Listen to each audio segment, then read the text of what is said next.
There, I have a wonderful guest for you today. You know how I love to bring you like the experts that are out there. Today, I have Wendy Behary. She is the author of Disarming the Narcissist. And this book, she wrote it in 2008. Her third edition just came out with all new material. But it's so powerful because Wendy treats narcissists. And so we have a different perspective than what we usually get here. And she's got a lot of information. We're going to talk today about some of the signs and where does it come from in a narcissist? You know, are they born with it? Do they have some trauma? We're also going to talk about a very important thing that so many of my clients are concerned about, which is what happens when our children start to show signs like they're a narcissistic parent. Most parents freak out at the first, disrespectful thing, and they automatically put up their hands. Oh no, my child's a narcissist.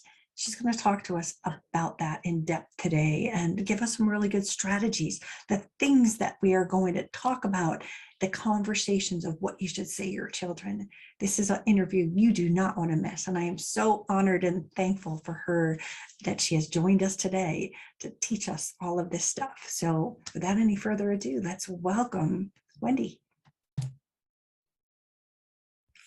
Hi there, Wendy. Thank you so much for joining me. Thanks for having me, Tracy. It's great to be with you.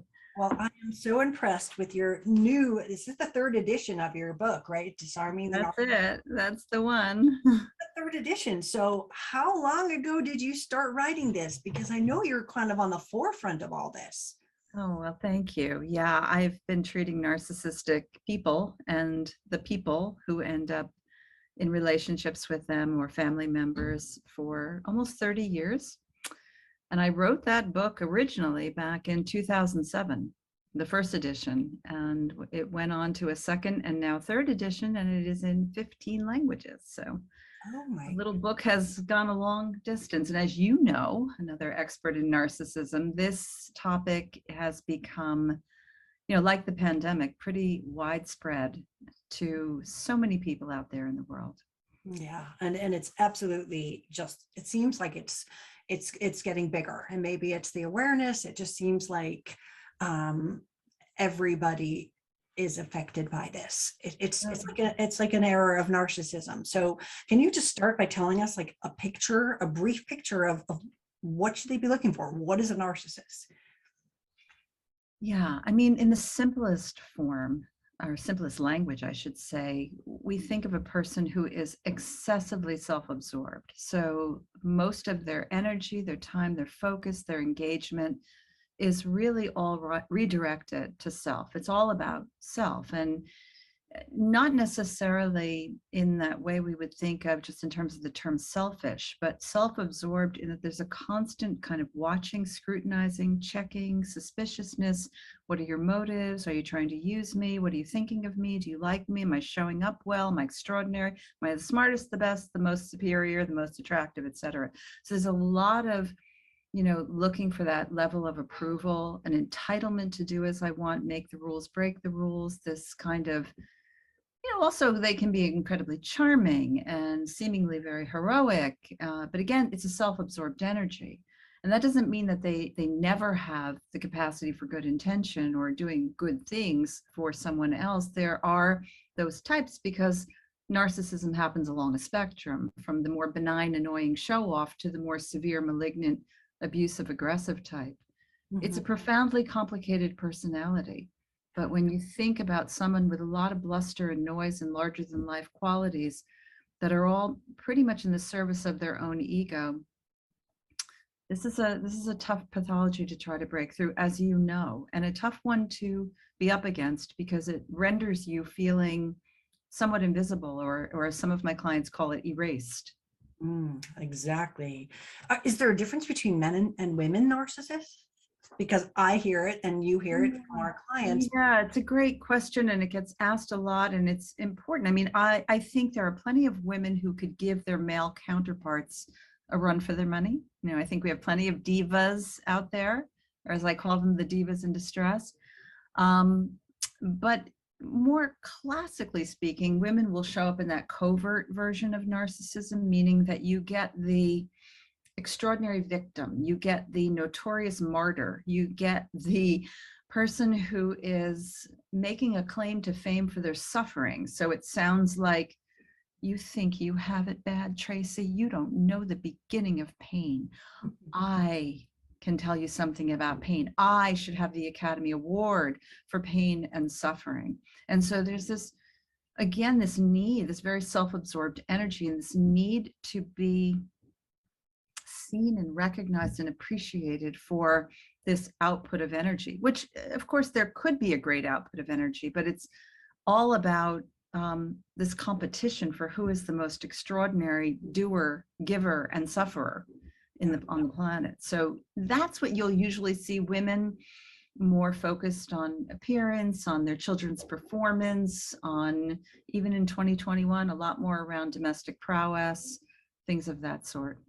Yeah, and I know, like, as you're talking about the victim status, and they go for that gold, real victims like are so perplexed by the fact that this person that's abusing them is now pulling up the victim card. Exactly. So frustrating, because you're like, no, they're doing all that. So how do we deal with that? Yeah. Well, in the treatment room, because I'm working with them in the treatment room, it's different because I'm the therapist, so I usually have some leverage to be able to hold them accountable. But even in your own personal space, when you're dealing with them, and you say this loud and clear in your work and in your videos, that you can't change the narcissist. You may be able to soften the edges, you may be able to influence them to get help, you may be able to lower the intensity, lower the volume, but you can't change them completely. And so I think this is just such an important issue to underscore, an important truth, if you will. And I think that what I will do with someone like this is I'm asking them what it is they really want me to know. So it's another way of saying, without saying it, I'm not totally buying what's in front of me. I know this is a facade acting as a kind of protective armor for something else that's more important behind it, usually something very vulnerable that they can't connect with. Now, in the personal relationship, it's far more threatening to expose that part of self. And so, partners can just be so damn frustrated by this behavior. But you stand on your own 2 feet on solid ground with a sturdy back and a very pointed facial expression in your calmest voice, because no need to exhaust yourself with the wasted energy of anger and fury, because that's not fair. And instead, you just look at them sort of incredulously and you ask that question, I hear you, but I'm not really sure what it is you want me to know. I'm not really sure what it is that you're even experiencing when you tell me this. So I'm confused, right? It's like you put the burden, you turn it back to them. You're very disturbed by this, obviously. There must be more to it than what you're sharing with me. So it's talking to them. I'm not owning this. Yeah, it's talking to them with empathy to try to, again, they can't really process the empathy, but at the same time, you're changing your, I'm going to scream and yell at them, to a more. Oh, yeah, absolutely. You're changing the dance. It's so critically important to send that message that I'm not dancing anymore. I'm not doing that. I'm tired. It's a well-grooved path. It's a well-known highway, not traveling on it anymore. Going to do this differently, going to take care of me. And you don't. You ask questions, you return the burden back to them. It's their responsibility. And even if you have to just make a little exit to the other room for the time being, that's a statement that says this is going to be different now. Yeah. Without having to, be threatening. Exactly, because when you threaten, when you yell, when you rage, because they make you rageful, it just like pokes the bear. It's the dance card. I love the dance, the whole analogy there, because it's a game. And Yeah, we end up just sort of going back and forth, and it never changes until we change and leave the room or leave absolutely. the relationship. A lot of Absolutely. people always ask this question, and I know you're an expert at it. What causes a narcissist? Were they born that way? Was it their situation? Were they really wounded before they were 6 years old? What causes this? Yeah, yeah, this is a really popular and important question too. Um, you know, no one's born narcissistic except in the ways that you would expect a baby to be very needy and therefore very self-absorbed, or an adolescent who's going through the developmental imperatives of all about me. But I think that we're all born with a certain temperament. And anecdotally speaking, because we don't really have all the data to support this regarding narcissistic people, but experts would agree that narcissists probably have in their makeup a high sensitivity in their temperament and a high degree of frustration intolerance, therefore very impulsive. And when you have a high degree of that, biologically speaking, and you meet an environment that is not equipped to set the limits that are necessary, to put boundaries in place that are necessary, to really provide the discipline and the consequences that children need to thrive and to live in the world, an environment that very often does not support that need for sensitivity. I mean, the interesting irony with narcissists is that they are often coming from places where they were not unconditionally loved. Love was conditioned based on their performance. They were the chosen child, chosen to be spoiled in some cases.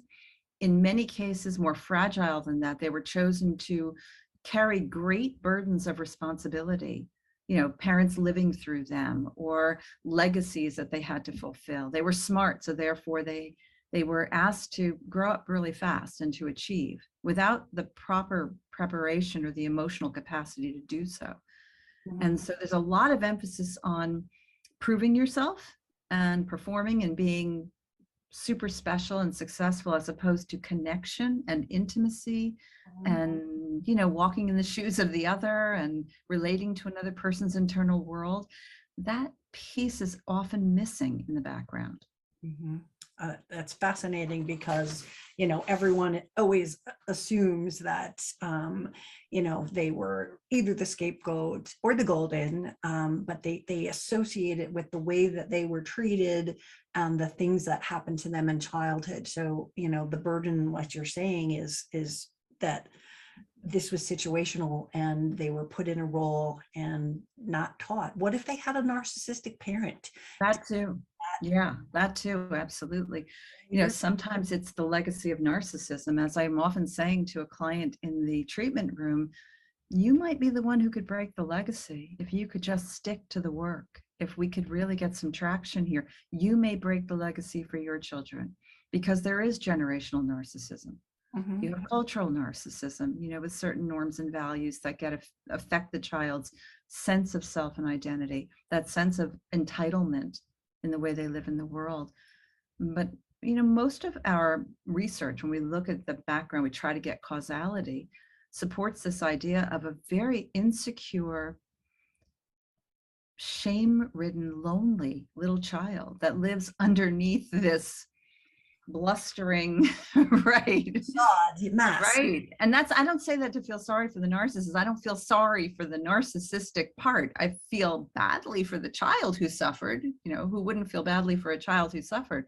But at some point you reach a stage of life where you're responsible for your actions. You're responsible for your self-defeating patterns, and you need to do something about it. So it's the empathy that allows us to understand what's happening, and then we can confront. In fact, it's necessary. They see that they are, I'll use the word evil, but the things that they do hurt people. Do they see that? Or is it just, that's just life and you have to be nicer to me? I think at some level, they know that what they're doing is hurting someone, but they can't sit there too long with that truth because they are so sensitive to shame, and they are so wrapped up in high self standards and expectations and such an internal demanding critic that to sit with that, like you and I, we could hurt somebody's feelings. Let's say we did something careless or we were thoughtless. It happens. We're human, right? We make mistakes. But we could probably sit with that and look at the person and say, I'm sorry. I've hurt you. I can't believe that was very careless of me. And I'm sure that left you feeling, a bit forgotten. And I don't want you to ever feel forgotten because you're so important to me, right? There's an apology with empathy, with compassion, with appreciation for the impact. The narcissist really struggles with that ability to be remorseful, not because they're stupid and they don't know what they're doing. It's because they can't tolerate the shame that literally fogs them out and makes it impossible for them to own it. So not what they do instead is, you're hurt. Well, you're just too sensitive. Oh God. Yeah. I hurt you. Well, get over it. Grow up. Mm-hmm. Yeah. Yeah. They're shifting the blame. But Right. when a true apology happens, like the situation you just described, where you and I would feel bad, apologize, make amends, we change our behavior. We don't do it again.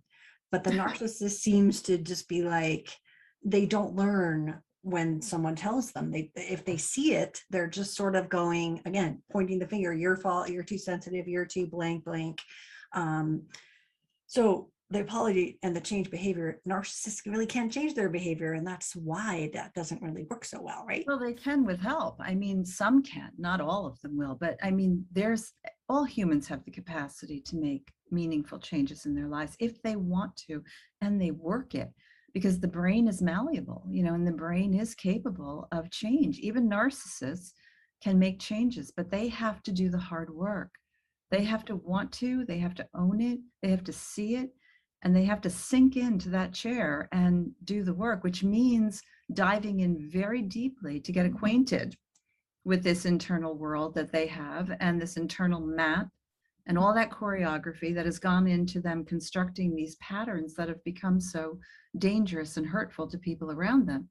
It's only then that they can take ownership and begin to deconstruct those behaviors and adapt healthier ones. And that's a long journey.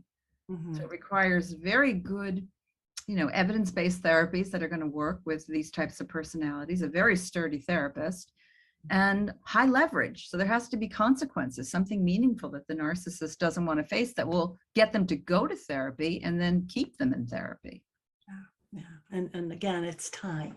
It's time, and it's not for everybody. Most of the people that go, I would imagine, are going because they're forced to for a divorce, or they're forced to, a threat of the marriage breaking or something like that. And they give it a try, but they often just still don't see what they've caused in their life. And absolutely, it's sometimes too scary to open that Pandora's box, I would imagine. Oh, so scary. I mean, the whole idea of an emotional internal world or a vulnerable self it's almost impossible for many of them to imagine being able to connect with that, to expose that, to sit with that pain, to reflect on it, and even to just really care about this part of themselves, because it's often seen as just a very weak quality, which is why they see it in everyone else. How dare you have the freedom to cry and to be upset? That's a sensitivity and a weakness. Yeah. Because they have a very different rule about that. Yeah, absolutely. This brings me into a really important part of this, which a lot of my clients experience when they've got, say, a narcissistic partner, mom or dad, and they've got kids.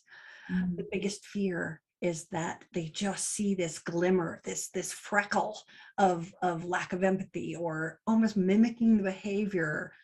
Let's say the mother was the one, and all of a sudden the kids are treating mom exactly like the husband. And that just makes their skin crawl. They just throw their hands up and go, my child's a narcissist too. Oh no. And they're 6, So how can you talk to that point about their fears about their child becoming a narcissist because one of the spouses is?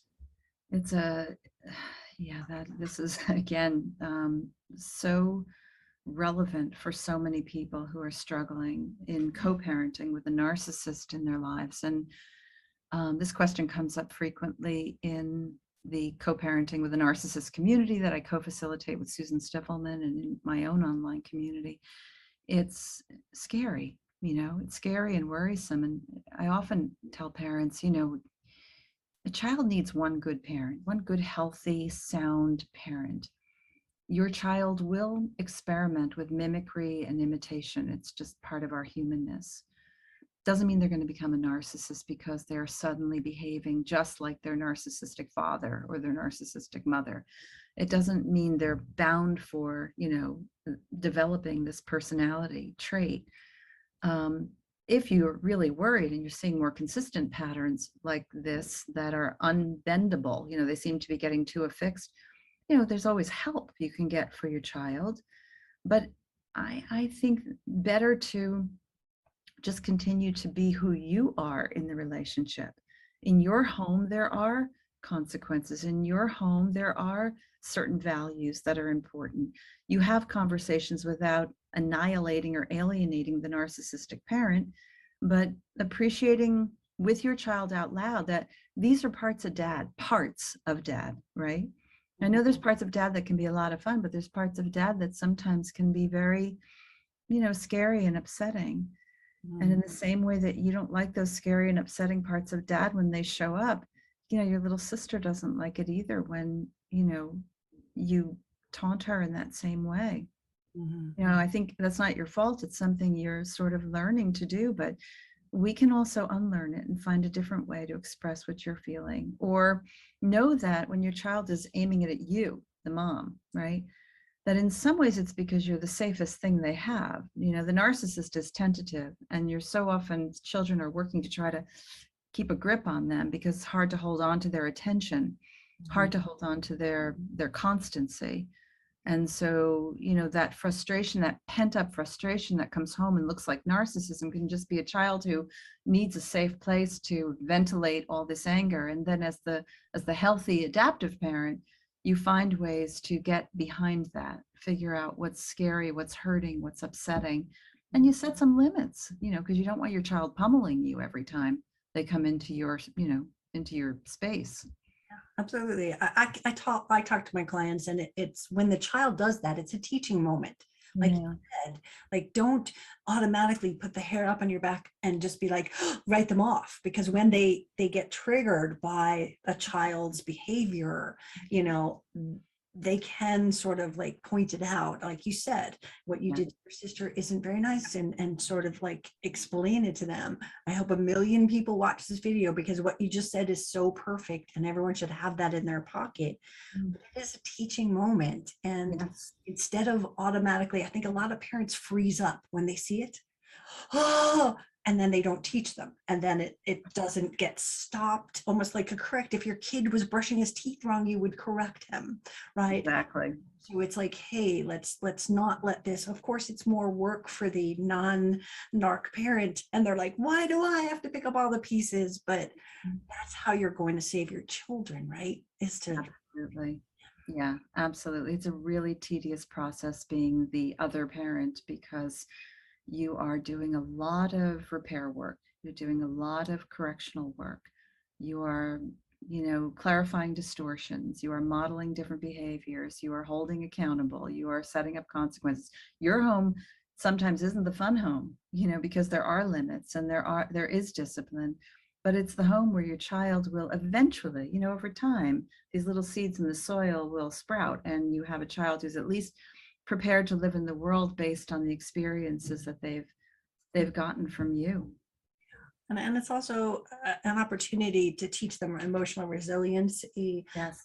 And, yes, it does hurt. And, this is, especially if they're with, we're using the dad in this example, but it could be mom. Yeah. But like, when they go off with dad and he does something that upsets you or says, you don't have to do your homework, the kid can be empowered to go, but daddy, my grades, instead of allowing that, teach your child to speak up and have a voice to say, I need to have this done for tomorrow, and I'd love to play video games with you, dad. But if the child becomes more of their own advocate to up for themselves. Yeah. That's another tool that when they go there, they're not just rolled into having to be complicit with the narc parent and Right. go along with them, but to actually be empowered to go, that's not going to work, Dad, Mom, this is how I need to do my homework or whatever it is. Oh yeah, that's a beautiful example. And yeah, I completely resonate with that and share that with my clients too. Help your child reclaim their voice. Make sure they have a voice. So many of the women, mostly women we talk to, who have lost their voice in the face of a narcissistic other, and they've forfeited their rights for a period of time, and they're just beginning to suddenly start to thaw, and they're beginning to reclaim their rights and reclaim their voice, and share that with your child, and help them manage their expectations, because daddy may not respond well to what you say, but that's okay, because I want you to feel proud of the fact that you spoke on behalf of yourself and you have the right to do so. Doesn't matter what daddy does on the other side. You have the right to do so. Of course, I put a caveat in there that if it's a lethal situation, dad is very abusive, that's a different story. Mhm. But, in most cases, dad will just roll his eyes, or would your mom tell you to say that? Or, we'll sort of storm off. And, you help your child to sort of prepare for that outcome so they can ride the wave. Right. And also, if the child is in that situation, as you were just describing, daddy in our example is like, oh, you just sound like your mother, and now the child is conflicted.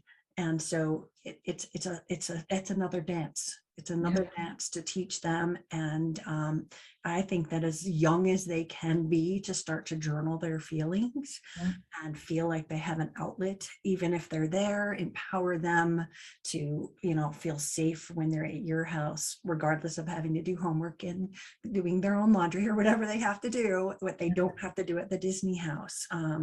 It's important for them, the parent that is the stable one, to just really build that child and sort of put get them to therapy if you really think and you're concerned about this. Get them into some therapy as soon as you can. Yeah. Is there anything else about kids that you want to add that we've missed? It's, it's interesting, because I think too that we want to be aware that kids will go through their own developmental phases. As I was saying earlier, you hit that point in pre-adolescence and early adolescence where there is this kind of developmental imperative to be right. I know everything and I can do it my way. And why do I have to have a boundary? And why do I have to have a curfew? And, this is a time when I think parents do best to begin the whole course of action called choices and consequences. So you take into account that this is a developmental phase. And as you said before, these are learning opportunities. These are teachable moments where you can help your child to begin to appreciate that they share the planet with other people, right? We all share the planet, and that you can totally understand why good for you that you feel so competent to figure this out all by yourself. But as your parent, I'm not there yet. I'm not there yet.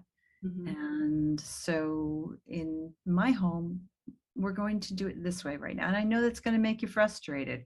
The way that a good loving parent doesn't assassinate the character of the child, but continues to guide and steer the child, even through all of the fretting and the harumphing and the scoffing and the slamming of the door, because teenagers, right? It's a phase, and it's a phase that can appear incredibly narcissistic, and you don't want to jump to the conclusion, oh my God, my kid's a narcissist because their father's a narcissist. Maybe they're just an adolescent, that really does need some time and some of your continued energy and deep breaths to, to help them to respect the rules of reciprocity and the limits for their own benefit, their own benefit in developing good frustration tolerance. That's like so perfect. I cannot thank you enough. I want everybody to go and get your book, Disarming the Narcissist, Surviving and Thriving with the Self-Absorbed. I almost put my survivor word, I don't think you can see it on camera, but I have a word on my book cover called Yes, I know. Surviving and Thriving, and I was like ready to just jumble them together. Everyone should go and get your book. It is absolutely brilliant. I loved it. It is probably one of the deepest, most informative books I've ever read. Oh, I gosh, that's really of them. So I'm like happy that I finally got it in my hands, and I'm so honored that you were here with me today. oh, well, thank you. What a lovely, lovely sentiment. I appreciate that so much, Tracy, and it's just been a pleasure to be with you. Thank you. Thank you. Didn't I tell you that was going to be a great interview? She's so smart, so brilliant. Everything out of her mouth was just like gold. And I hope that you gain some knowledge. My name is Tracy Malone. I think I forgot to say that in the beginning, but if you've lasted this long, I'm sure you know because you're on my channel. But I hope that this has been really helpful for you. And if you are looking for more support, you can find information on my website, narcissistabusesupport.com. There's lots of stuff out there. And as you can see, Wrong Hand, my new book, Divorcing Your Narcissist, just came out. So go and look for it. If you are divorcing a narcissist, you do not want to miss this either. So that's all we got today. Thank you.